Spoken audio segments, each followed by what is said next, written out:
The American Revolution actually puts in sharp relief the difference between America's ideals and rhetoric and America's practice. I mean, here we have a nation coming into existence saying to the world that the reason that we are about to embark on a revolution, on a break with Great Britain, is because we believe in human freedom. We hold these truths to be self-evident, and on about liberty and justice and equality. And those same people making this plea to the world are also the holders of human beings in bondage. And so to talk about God-given rights that you are now denying to your fellow human beings sets up a particularly difficult contradiction, the great American contradiction between Americans' ideals and America's action.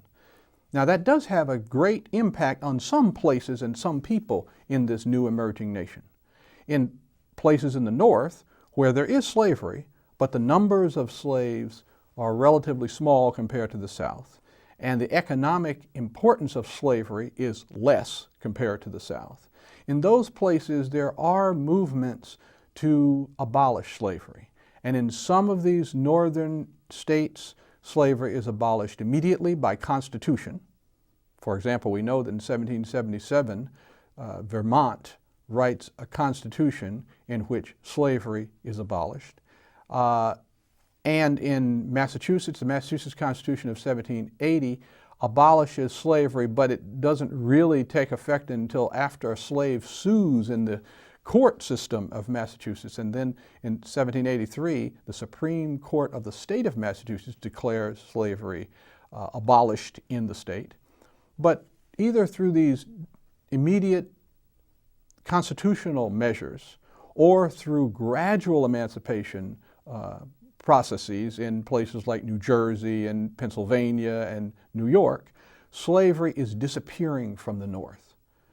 At the same time, in the South, slavery is not disappearing. But what that means is that the revolution and its rhetoric is having an effect in the North, which is making it more difficult for those states to justify slavery. Then at the same time you get, during the Revolution, the British offering freedom to slaves who will come to the British lines and support the British cause. And they do by the tens of thousands. You know, Thomas Jefferson estimates that in Virginia alone, 30,000 slaves walk off the plantation to find sanctuary with the British.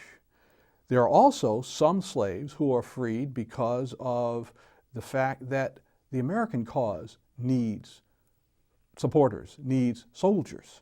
And some slaves that fight in the American Revolution on the side of the Americans receive their freedom.